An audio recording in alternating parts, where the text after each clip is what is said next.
Who could have imagined that a simple farm girl from Burgundy, unburdened by formal education or worldly ambition, would be chosen by the Queen of Heaven to share with the world one of the Catholic Church's most cherished devotional treasures? The story of Saint Catherine Labouré reveals how God selects the humble and the meek to perform great works. In the streets of Paris, during the turbulent days of 1830, as France grappled with political and religious upheaval, heaven leaned down towards earth to offer a gift of mercy, the Miraculous Medal. This young nun, who spent almost her entire life in quiet service to the poor and elderly, carefully guarded the secret of the celestial apparitions until just before her passing, demonstrating that true holiness blossoms in silence and humility. Her testimony invites us to discover how divine plans unfold through receptive souls that know how to listen to the voice of God amidst the noise of the world. Chapter 1. The Formative Years in Burgundy. On May 2, 1806, in the small village of Fin-les-Moutiers, in the Burgundy region, Zoe Labouré was born, the 9th of 11 children, into a deeply Catholic farming family.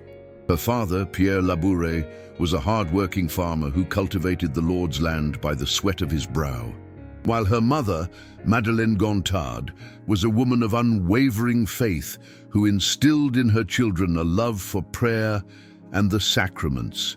In that rural 19th century France, where the seasons dictated the rhythm of life and the bells of the parish church called the faithful to encounter God, little Zoe grew up surrounded by family affection and the simplicity of the countryside. The days unfolded amidst agricultural work, caring for the animals, and the shared prayers that the family offered to the Almighty each night, giving thanks for their daily bread. When Zoe was barely 9 years old, tragedy struck at the foundation of her childhood. Her beloved mother passed away on October 9, 1815, leaving her 11 children orphaned. Madeleine's departure meant for young Zoe not only the loss of maternal warmth, but also the beginning of a new chapter marked by responsibilities beyond her tender age. In that moment of profound sorrow, the little girl went to her parents' room and, with tears in her eyes, took into her hands a small statue of the Blessed Virgin Mary that adorned the dresser. Embracing it against her chest, she spoke words that welled up from the depths of her heart. "Now you will be my mother." This act of childlike trust would forever mark the destiny of that girl, who unknowingly was being prepared by Providence for an extraordinary mission. The death of her mother forced Zoe to prematurely become the woman of the house, taking on the care of her younger siblings and the household chores that Madeleine had previously performed. At just 9 years old, the little girl cooked, cleaned, mended clothes, and ensured that her siblings were presentable to attend Sunday Mass. Despite her young age, she demonstrated admirable maturity and responsibility, fulfilling her duties diligently and without ever complaining about the burden she carried on her shoulders. The villagers commented in amazement at how that girl, who should have been playing with the other girls her age, had transformed into a true mother for her siblings, always attentive to their needs and quick to comfort them when they cried for their absent mother. During these formative years, Zoe did not have the opportunity to attend school like other children from more affluent families. Her formal education was practically non-existent, and she remained illiterate until a late age, unable to read or write more than her own name. However, this apparent deficiency did not prevent her from developing a deep interior life and a knowledge of the catechism that she learned by listening attentively to the teachings of the parish priest during Mass. Divine Providence, which so often chooses the weak of the world to confound the strong, was forging in the crucible of suffering and humble work a future witness to celestial mysteries. In the silence of her nightly prayers, while her siblings slept, Zoe conversed with her mother in heaven, cultivating an intimacy with the Virgin Mary that would be the foundation of her vocation. As she grew older, Zoe began to experience an increasingly intense attraction towards the consecrated life. She observed with admiration the Daughters of Charity, who served in the nearby hospitals and asylums, wearing their characteristic grey habit and white-winged headdress, bringing comfort to the sick and needy.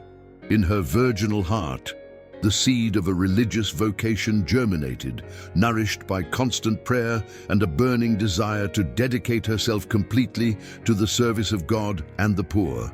However, as frequently happens on the paths of the saints, this divine call would soon encounter obstacles that would test the firmness of her determination and the authenticity of her consecration to the Lord. Chapter 2. The Call to Service. Upon reaching the age of 18, Zoe Labouré felt with crystal clarity that God was calling her to leave the world and consecrate herself entirely to Him in religious life.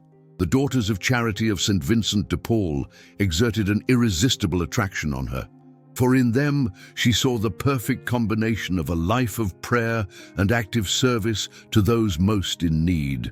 Every time she beheld them attending to the sick with maternal tenderness or comforting the abandoned elderly, her heart was inflamed with the desire to join their ranks and dedicate her existence to works of mercy. However, when she finally summoned the courage to express her intention to her father, she encountered a wall of incomprehension and resistance that seemed insurmountable. Pierre Labouré, a practical man attached to the land, could not conceive that his daughter would want to scorn the prospects of a good marriage in order to lock herself within the walls of a convent. The paternal refusal was blunt and painful. Pierre argued that the family needed Zoe's labor for the work in the fields, that her younger siblings still required her maternal care, and that it was her duty as a daughter to remain at home until marrying some honorable young man from the region.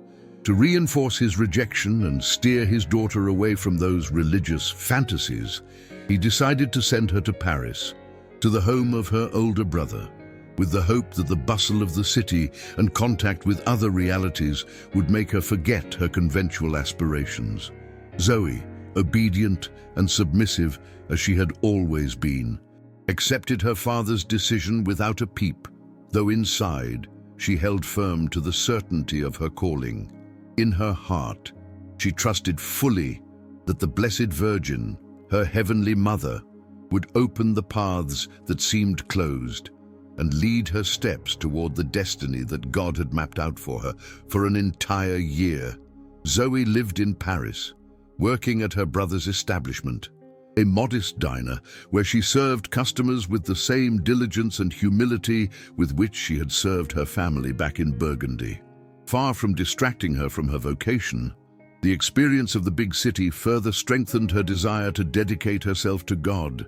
The bustling streets, the incessant noise, the poverty she observed in certain neighborhoods, and the coldness of human relationships in that urban environment all contributed to confirming that her place was not in the world, but in the service of Christ through the poor. Every morning, before beginning her workday, she attended Mass at one of the many Parisian churches, and there, kneeling before the Blessed Sacrament, she renewed her offering to the Lord and begged the Virgin Mary to intercede to overcome her father's resistance. After this year of testing, Pierre Labouré finally understood that his daughter's determination was not a passing whim, but an authentic calling from above. Moved by Zoe's steadfastness in her purpose, and perhaps illuminated by divine grace, he withdrew his opposition and allowed her to follow the path that her heart indicated. This victory, obtained through patience, prayer, and trust in providence, taught the young woman that God never abandons those who trust in Him, even if He allows them to go through periods of darkness and apparent frustration. The lesson of waiting on God, of trusting in His timing and not in one's own desires, would be fundamental for the years to come, when she would have to keep silent about the extraordinary graces that heaven would grant her. In April of 1830, At the age of 24, Zoe Labouré entered as a postulant in the mother house of the Daughters of Charity, located on Rue du Bac in Paris. Crossing the threshold of that building, which would witness heavenly events, the young peasant girl definitely left behind her secular life and embraced the religious existence that she had so longed for. She received the grey habit of the community and the name Sister Catherine in honor of Saint Catherine of Siena, that Dominican virgin who had served Christ and his church with heroic charity.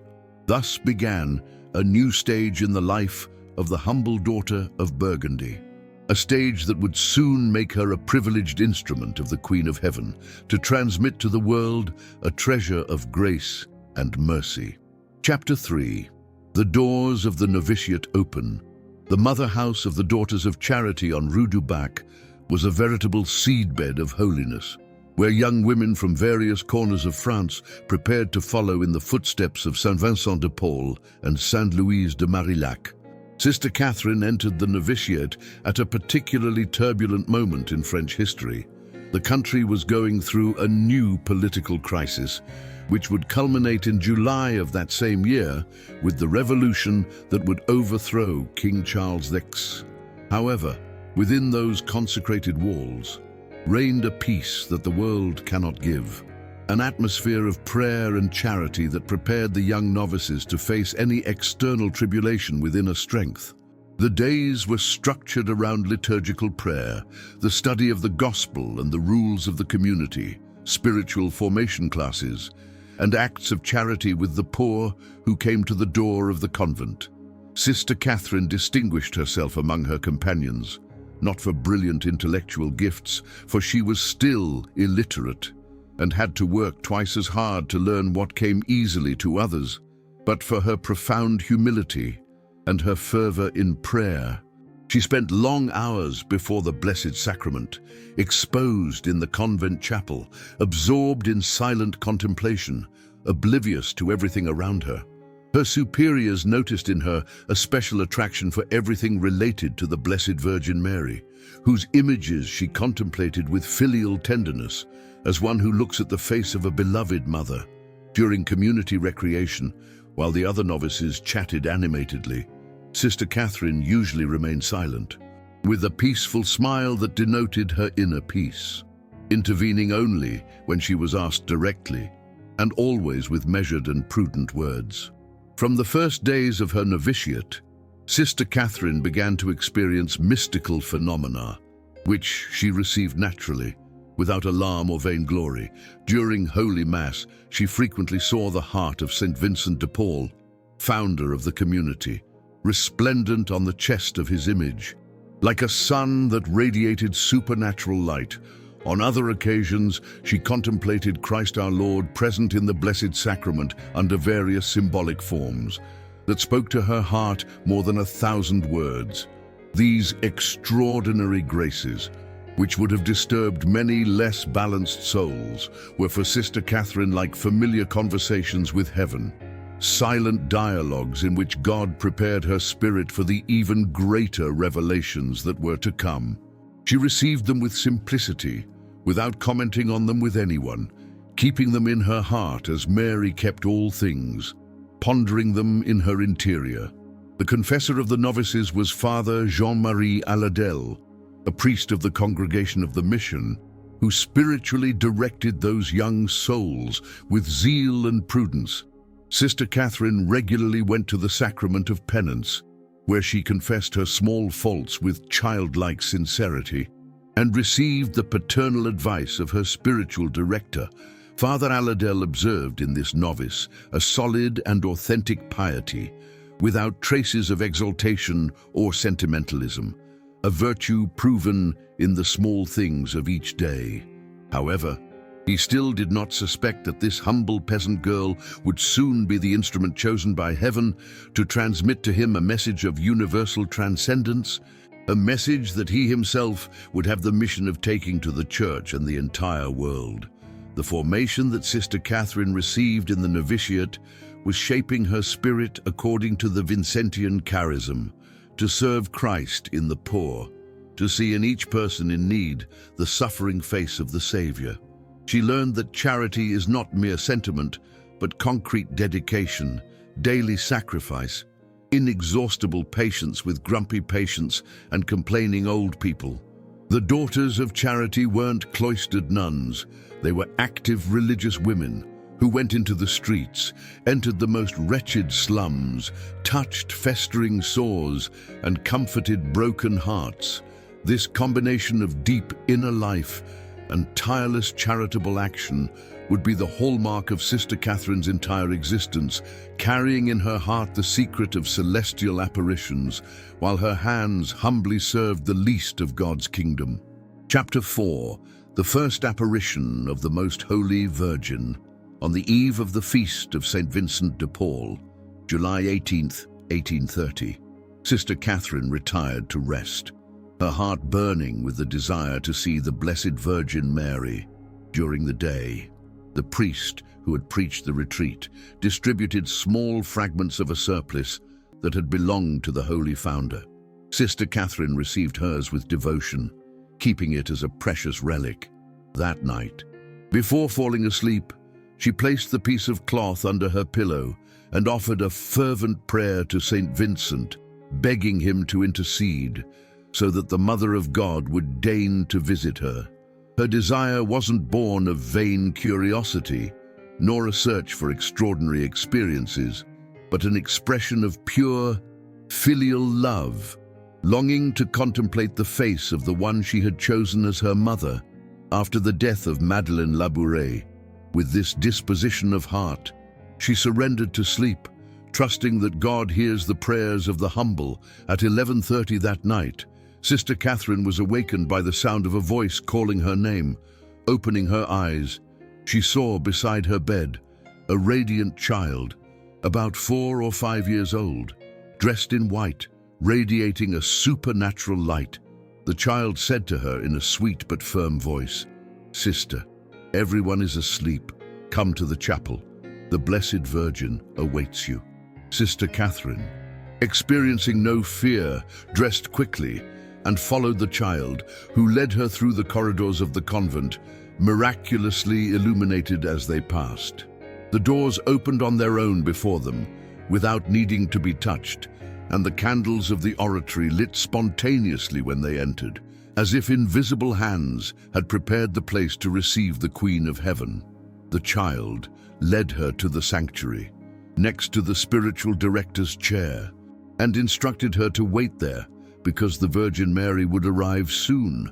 Sister Catherine knelt and waited, her heart pounding with holy emotion, not knowing exactly what would happen, but trusting fully in providence. At exactly midnight, she heard a sound like the rustling of a silk dress that glides smoothly, and the child who accompanied her announced in a solemn voice, "Behold the Most Holy Virgin." Then, a lady of indescribable beauty appeared before her eyes, dressed in white, who sat in the confessor's chair, and invited her to come closer with a maternal gesture full of tenderness. Sister Catherine didn't hesitate for an instant. She ran toward her, knelt, and rested her hands on the knees of the Mother of God, experiencing the sweetest moment of her entire existence. For 2 whole hours, the Virgin Mary spoke familiarly with her favorite daughter, pouring out celestial comforts upon her soul and communicating secrets that the young religious would never fully reveal. The Blessed Virgin spoke to Sister Catherine about difficult times that were approaching for France and for the Church. She confided that days of great tribulation would come, that the Archbishop of Paris would be assassinated, a prophecy that would be fulfilled 31 years later during the Paris Commune, that there would be violence in the streets, and persecution against the sacred ministers. However, in the midst of these shadows, the Mother of Mercy offered a ray of hope. The cross would be despised and thrown to the ground, but finally, it would be honored again. These words, which in 1830 might have seemed incomprehensible, would acquire terrible clarity as the years passed, when France would experience new revolutions and the Church would go through painful trials. The Virgin entrusted Sister Catherine with a particular mission that would later be revealed to her with greater precision and promised her constant maternal protection. When the Blessed Virgin said goodbye to Sister Catherine, the young religious was immersed in an ineffable peace, though also in some sadness to see her Heavenly Mother depart. The mysterious child, whom she later identified as her guardian angel, accompanied her back to the dormitory, which she found exactly as she had left it. The convent clock struck 2 in the morning when Sister Catherine went to bed again, but sleep didn't come to her eyes. Her soul remained absorbed in what she had just experienced, contemplating internally the incomparable beauty of Mary, remembering each of her words, engraving them indelibly in her heart. The next day, during the feast of St. Vincent de Paul, she maintained absolute silence about what had happened, participating with recollection in the liturgical acts, while within her the sweet words of the Mother of God still resonated, who had descended from heaven to visit her and prepare her for a mission that would soon be revealed to her in its full magnitude. Chapter 5. The Vision of the Miraculous Medal. On November 27, 1830, during evening prayer in the convent chapel, Sister Catherine experienced the second, and most important, apparition of the Blessed Virgin Mary. While the other sisters prayed with devotion, contemplating the altar where the Blessed Sacrament rested, before the eyes of the young novice, a vision of extraordinary beauty and significance unfolded. The Virgin Mary appeared standing on a globe, dressed in a white silk dress and a veil that descended from her head to her feet. In her hands, she held another smaller globe, crowned by a gold cross, which represented the entire world. Her face, of a beauty impossible to describe with human words, expressed both majesty and maternal tenderness, power and sweetness, heavenly glory, and compassion towards the children of men. The Mother of God raised her eyes to heaven, in an attitude of offering the globe to her divine Son, and in that gesture, Sister Catherine understood that Mary constantly interceded before God for all humanity, presenting the needs and supplications of her children.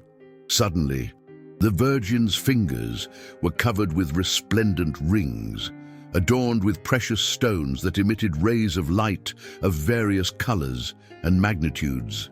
These luminous rays descended towards the earth in the form of a cascade of graces, illuminating the globe upon which Mary stood victorious. The Blessed Virgin explained the meaning of that vision to Sister Catherine. These rays symbolize the graces that I bestow upon those who ask me for them. Then, pointing to some gems that remained opaque, emitting no light at all, she added with maternal sadness, "The stones that do not emit rays are the graces that people forget to ask me for." At that moment, the vision transformed, and around the figure of Marian appeared an oval frame, like forming a medal, where the words were inscribed in golden letters, "O Mary, conceived without sin, pray for us who have recourse to thee." This invocation, uttered 4 years before the dogma of the Immaculate Conception was solemnly defined by Pope Pius IX, constituted a heavenly confirmation of that truth of faith that the Church had always revered but had not yet proclaimed dogmatically. Sister Catherine then heard an inner voice that commanded her, "Have a medal struck according to this model. Those who wear it will receive great graces. The graces will be abundant for those who wear it with confidence." The mission that had been announced to her in the first apparition was beginning to reveal itself with clarity. She was to be the instrument for the world to receive this sacramental, full of heavenly promises. The image turned around, like a medal spinning on itself, and Sister Catherine was able to contemplate the reverse of the celestial design. She saw a large letter M, crowned by a cross, and below, 2 hearts, one surrounded by thorns, representing the Sacred Heart of Jesus, and another pierced by a sword, symbolizing the Immaculate Heart of Mary. Around these symbols, appeared 12 stars, evoking the crown of glory of the woman of the Apocalypse, and also the 12 apostles. The simplicity and at the same time the theological richness of these symbols manifested the divine wisdom that had designed that object of devotion. There were no superfluous or merely decorative elements on the medal. Each detail possessed a profound meaning, a teaching about the mysteries of redemption and the participation of Mary in the saving work of Christ. This same vision was repeated several times during the following months, especially on days of community prayer, as if heaven wanted to indelibly engrave in Sister Catherine's heart all the details of the sacred design. The young nun contemplated those apparitions in ecstasy, but maintained perfect self-control. Without outwardly manifesting anything that could attract the attention of her companions, no one among the other novices suspected that while they prayed together in the chapel, one of them was witnessing supernatural manifestations. Sister Catherine understood that she had to communicate the message to Father Aladel, her spiritual director, but she also sensed that this task would not be easy. Girding herself with courage and trusting in the assistance of the Virgin Mary, she prepared to fulfill the mission that heaven had entrusted to her, even if it meant exposing herself to disbelief, ridicule, or rejection. Chapter 6. The Message from the Queen of Heaven. Sister Catherine found herself facing a dilemma that tormented her humble soul. How could she transmit the heavenly message to Father Aladel without appearing delusional or worse? A proud woman who believed herself favored by God, the young novice had been educated in the school of humility and abhorred anything that might draw attention to herself. However, obedience to the divine will weighed more than any consideration of self-love, and she understood that it was not up to her to judge whether or not the confessor would believe her story, but simply to faithfully transmit what she had seen and heard.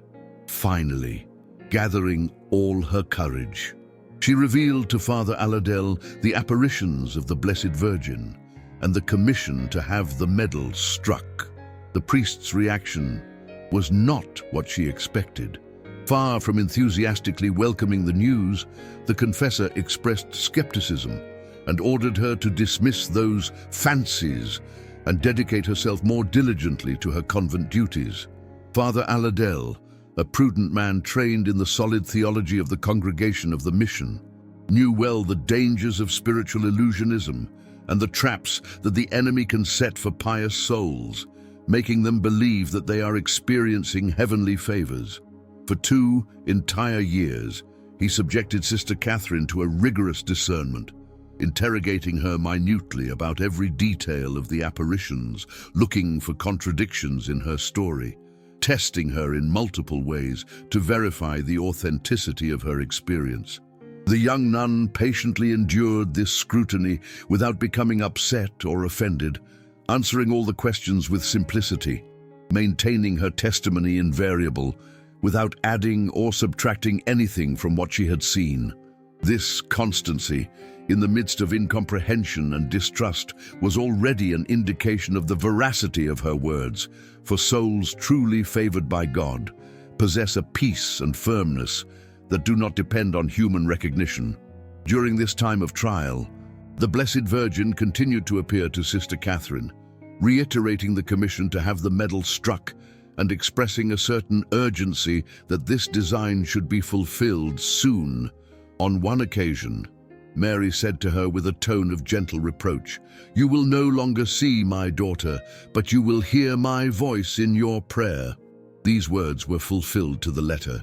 After December 1830, Sister Catherine never again visually contemplated the Mother of God, although she continued to experience her maternal presence and receive her interior inspirations throughout her life.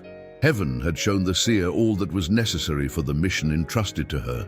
Now she had to walk in faith, trusting that God would open the ways for his design to be realized, despite human obstacles. The Virgin Mary had communicated to Sister Catherine prophecies about future events that the young nun did not fully understand at that time, but that would be fulfilled with astonishing accuracy. She had announced to her that France would experience new political upheavals, that the cross of Christ would be torn down in the streets, but that it would finally triumph, that the Church would go through days of tribulation, but that it would never be conquered by the gates of hell. These revelations about the times to come were not intended to satisfy human curiosity about the future, but to strengthen the faith of believers in the face of trials, and to remind them that nothing escapes divine providence. Mary manifested herself as a vigilant mother who warns her children of dangers, but also as a powerful queen who assures the final victory of good over evil. The central message of the apparitions, extending beyond specific prophecies about historical events, was a universal invitation to trust in Mary Immaculate and to embrace prayer. The Miraculous Medal wasn't a magical charm or a superstitious trinket, but a sacramental, a tangible reminder of the Virgin's maternal protection and the importance of seeking her intercession. The inscription on the medal, "O Mary, conceived without sin, pray for us who have recourse to thee," was an act of faith in the Immaculate Conception of the Mother of God, and a confident plea for help in all times of need. Heaven offered the world a simple and accessible means for everyone to receive abundant graces. Simply wear the medal with faith and trust, invoking Mary with a sincere heart, like a child seeking refuge in their mother's embrace. Chapter 7. The Silence Maintained. Finally, after 2 years of scrutiny and prayer, Father Aladel became convinced of the authenticity of the apparitions and decided to take the necessary steps to fulfill the divine request. In 1832, he requested and received authorization from the Archbishop of Paris to mint the first medals, according to the design described by Sister Catherine. The engraver, Andrew Vachette, was commissioned to capture in metal the design that had come from heaven, and in June of that year, the first 2,000 medals were ready to be distributed among the faithful. Father Aladel blessed them and began to distribute them discreetly, without noisy publicity, but trusting that if they really came from God, he himself would take care of manifesting his power through them. What happened next exceeded all expectations. The extraordinary graces began to multiply in such an amazing way that the people of Paris soon baptized that sacramental as the Miraculous Medal. Sister Catherine, meanwhile, had completed her novitiate and taken her perpetual vows as a daughter of charity. She was immediately assigned to the Engian Hospice in the Reuilly district of Paris, where she would spend the next 46 years of her life in complete anonymity. There, she humbly served as a gatekeeper, caregiver for the elderly, and in charge of the hen house, performing the simplest and most ordinary tasks with the same faithfulness with which she had cared for her siblings back in Burgundy. No one in the community, except her immediate superior, suspected that this silent and hard-working sister was the visionary of the Rue du Bac, the confidant of the Queen of Heaven. When the other nuns commented with admiration on the miracles obtained through the Miraculous Medal, Sister Catherine listened in silence, never revealing that she had been the instrument chosen to transmit that heavenly treasure to the world. This heroic silence, maintained for decades with perfect constancy, is perhaps the most admirable aspect of Sister Catherine's sanctity. At a time when the medal had spread throughout the Catholic world and millions of people wore it with devotion, when testimonies of conversions, healings, and extraordinary favors multiplied endlessly, the visionary lived in absolute anonymity, claiming no recognition nor seeking any honor. This attitude demonstrated the depth of her humility and the purity of her intentions. She had not sought the apparitions out of personal vanity, but had received them as a service she had to offer to the Church and to souls. Having fulfilled her mission to transmit the message, She considered herself a useless instrument that should disappear, so that only the glory of God and His most holy mother would shine. Father Aladel scrupulously respected Sister Catherine's desire to remain hidden. Although in 1834 he published a booklet entitled Historical Note on the Origin and Effects of the New Medal, where he recounted the apparitions, he took care not to reveal the identity of the visionary, limiting himself to saying that she was a humble religious of the Daughters of Charity. Even when the fame of the medal reached extraordinary proportions, and the ecclesiastical authorities initiated investigations into its origin, the confessor jealously guarded the secret that had been entrusted to him. Only on his deathbed in 1865 did he reveal the identity of the visionary to some priests. But by then, Sister Catherine was so lost in the anonymity of her ordinary life that few paid attention to this revelation. Sister Catherine's existence in the Engian hospice was marked by the regularity of religious life, choral prayer, daily Holy Mass, service to the elderly, exact compliance with the rule in all its details. Her companions considered her a fervent religious, but without anything that particularly distinguished her. Perhaps a little serious and reserved, always faithful to her obligations, but without external brilliance. Some noticed her special devotion to the Blessed Virgin, and her preference for spending long hours in the chapel, but attributed this simply to her personal piety. No one imagined that when Sister Catherine knelt before the image of the Virgin Mary, she was inwardly contemplating that face that she had seen face to face, listening in her heart to that sweetest voice that had spoken to her on the night of July 1830, constantly renewing her consecration to the one who had been her mother since childhood, and her confidant in the most important mission of her life. Chapter 8. The Hidden Life in Ruili. In the Engian hospice, Sister Catherine found the perfect setting to live out her Vincentian vocation of service to the poor and sick. The establishment housed abandoned elderly people, many of them in extreme poverty, and without family to care for them in their last days. The nun dedicated herself to these favored children of Providence with a patient charity that reflected the maternal love of Mary. She washed their sick bodies, fed them when they could no longer fend for themselves, kept watch by the beds of the dying, accompanying them in the throes of death, prepared their corpses with dignity for burial. She performed these works of corporal mercy with such delicacy and respect that the elderly loved her dearly, feeling truly loved and valued in their dignity as human beings. In addition to direct care for the sick, Sister Catherine was in charge of the hospice's henhouse, an apparently insignificant task, but one that she fulfilled with the same care that she would have put into the highest functions. She took care of the birds with solicitude, kept the yard clean, gathered the eggs that were used to feed the elderly. In that humble occupation, she found time for contemplative prayer, transforming manual labor into an elevation of the spirit toward God. Often, as she carried out these everyday tasks, her face would light up with a mysterious smile. Those who observed her could sense that her thoughts were far away, immersed in invisible realities. The hidden life with Christ in God, of which St. Paul speaks, found perfect realization in that existence, consecrated to the service of the least among us.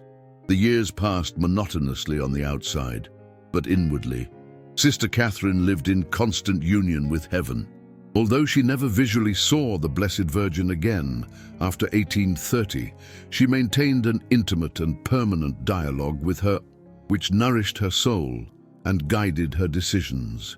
In moments of difficulty, when her physical strength faltered, or when spiritual trials assailed her, she turned to her Heavenly Mother with the trust of a child, and always experienced her maternal help.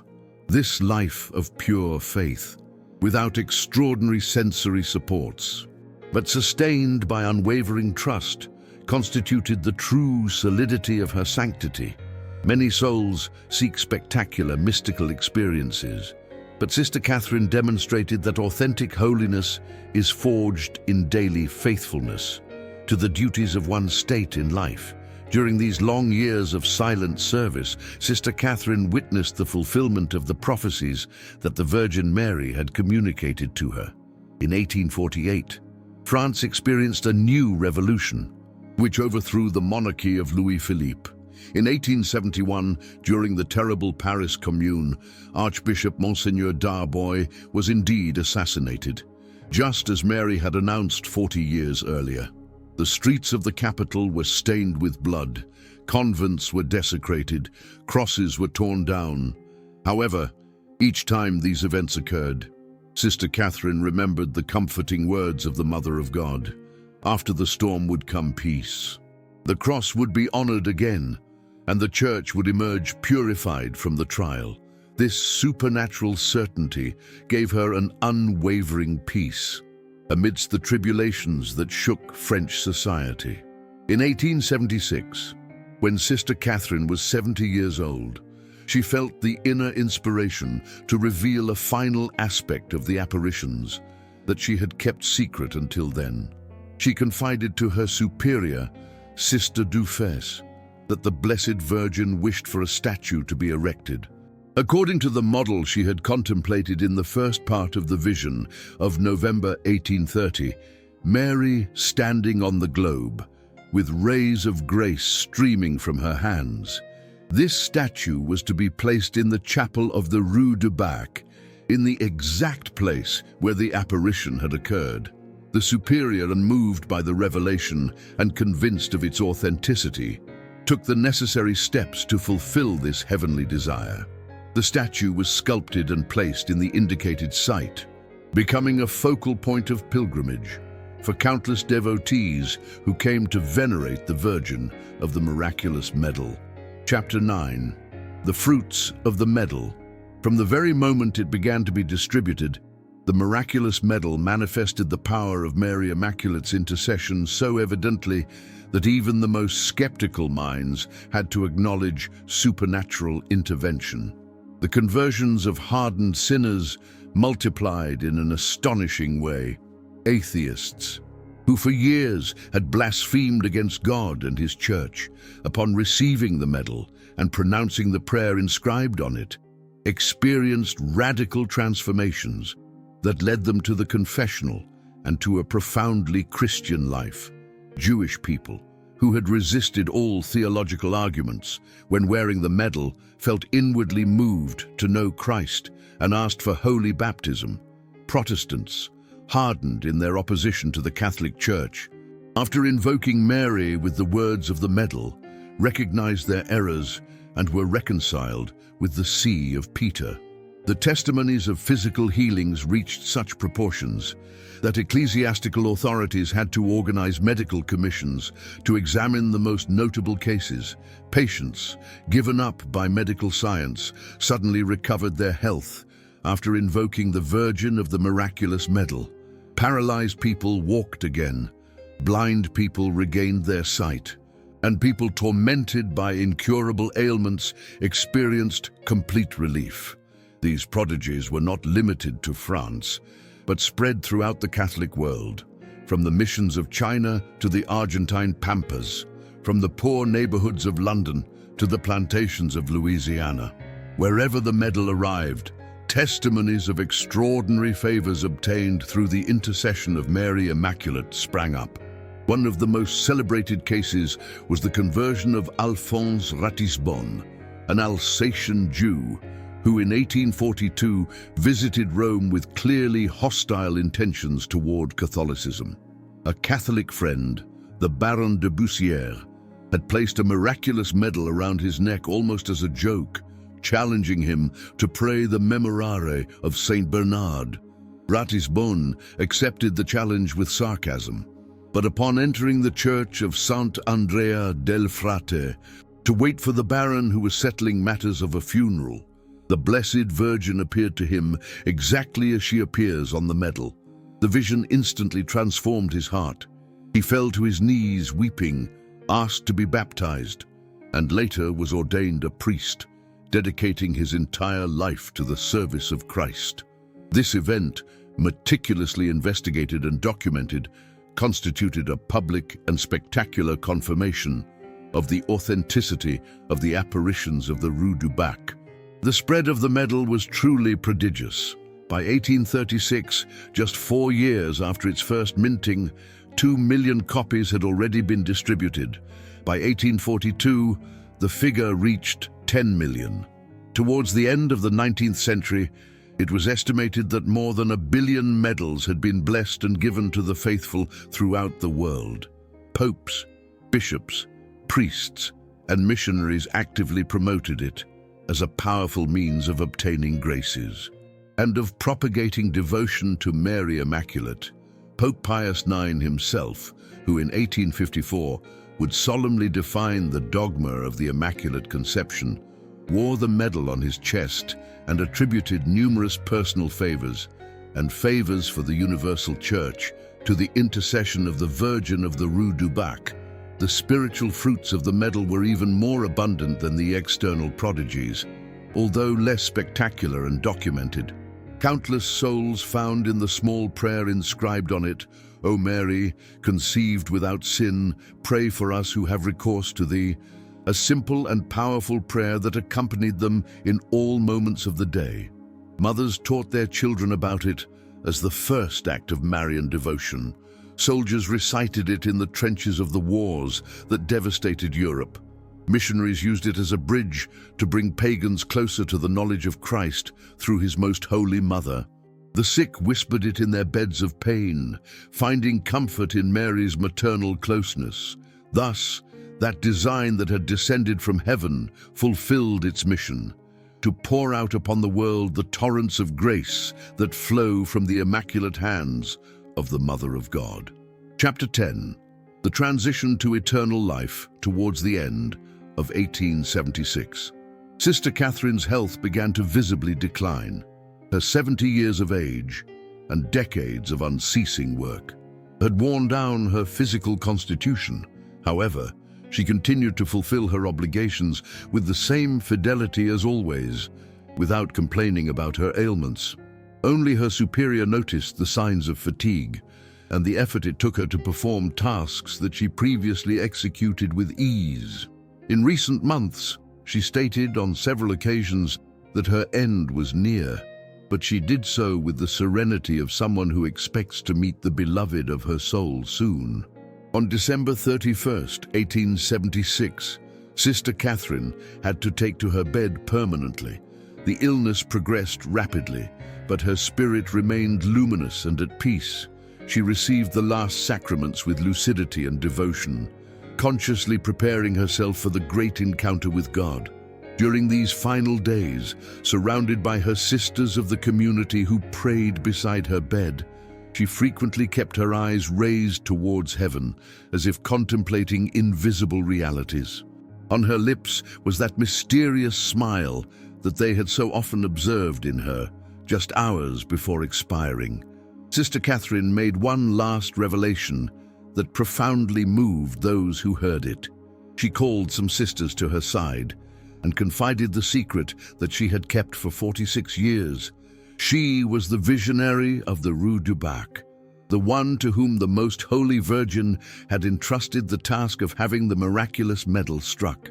The nuns listened in amazement, looking with new eyes at that silent and humble companion who for decades had lived among them, without ever revealing the extraordinary grace that she had received. At 7 o'clock in the evening, on December 31st, 1876, as the bells of Paris announced the end of the year, Sister Catherine Labouré peacefully gave her soul to God. Her face was transfigured by an expression of heavenly peace, as if she were finally contemplating without veils that beauty that she had glimpsed 46 years earlier. The sisters recited the customary prayers for the deceased, but in their hearts, they felt certain that that holy soul had flown directly to the presence of the Most Holy Trinity to receive the reward promised to faithful servants.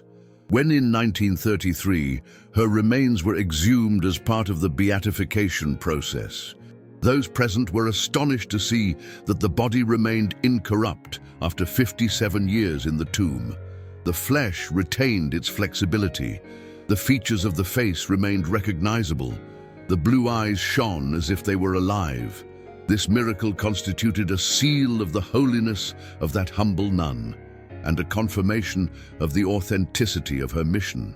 Currently, the incorrupt body rests in a glass urn in the chapel of the Rue du Bac, where millions of pilgrims come every year to venerate the visionary of the Miraculous Medal. Chapter 11. The recognition by the Church. The fame of holiness of Sister Catherine Labouré did not spread immediately after her death, because she had lived in such anonymity that few people knew her identity as a visionary. However, as knowledge of who she really was spread, testimonies began to emerge about her virtuous life and about favors obtained through her intercession. The daughters of charity who had lived with her now remembered with new light her heroic charity towards the sick, her profound humility, and her unwavering fidelity to the rule.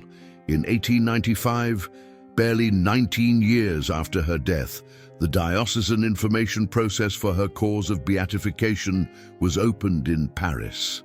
The testimonies collected revealed the admiration that her life had aroused among those who knew her. The elderly of the hospice remembered with emotion the kindness of that sister who had cared for them with maternal dedication.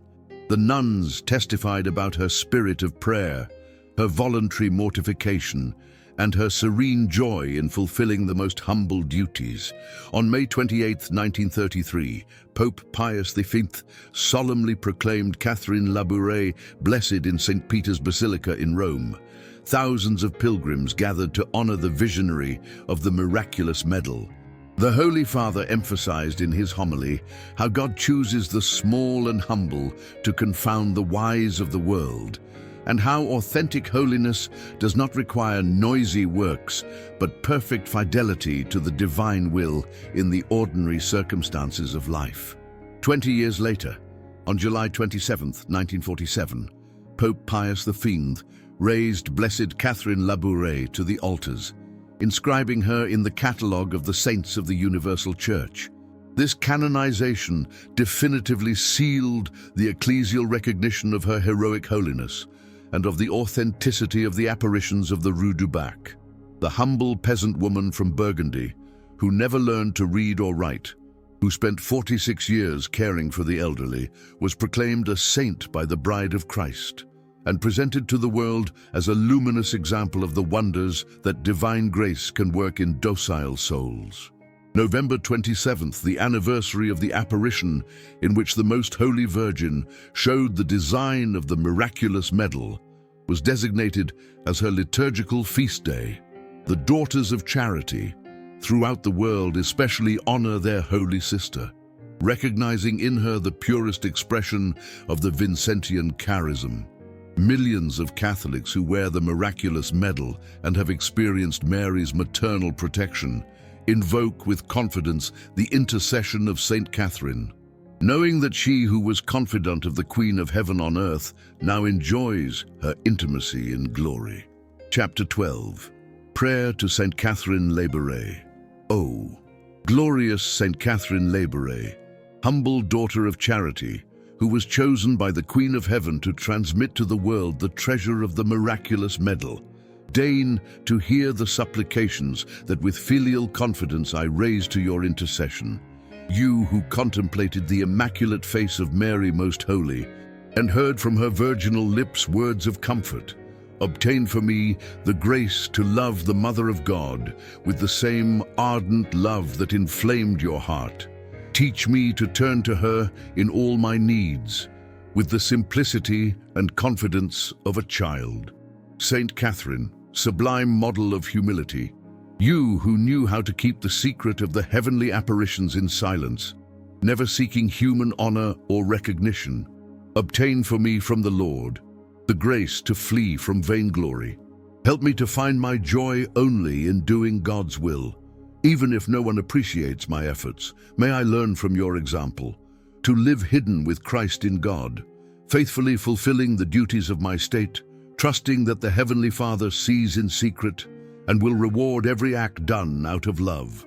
You who served with heroic charity the poor and sick elderly, seeing in each of them the suffering face of Christ, obtain for me a compassionate and generous heart towards all those in need. May I never close my eyes to the pain of others, nor harden my heart to the pleas of those who suffer. Teach me to give, not only from what I have to spare, but from what I need, imitating the charity of Christ, who emptied himself of his glory to enrich us with his poverty. Intercede for me, Saint Catherine, so that I may obtain the graces I need in the present circumstances of my life. You know the trials I am going through, the temptations that assail me, the weaknesses that shame me. Present my needs before the throne of divine mercy and before the Immaculate Virgin, whose miraculous medal I wear with devotion, that through your powerful intercession may descend upon me and upon all those I love, the abundance of graces that Mary promised to pour out on those who turn to her with confidence. Finally, Saint Catherine Labouré, obtain for me the grace of a holy death like yours when my final hour arrives. Assist me with your maternal protection. Present my soul before the Most Holy Virgin, so that she, Mother of Mercy, may lead it safely to the kingdom of eternal light, where I hope to praise with you for all eternity the wonders that God works in his humble servants. Amen.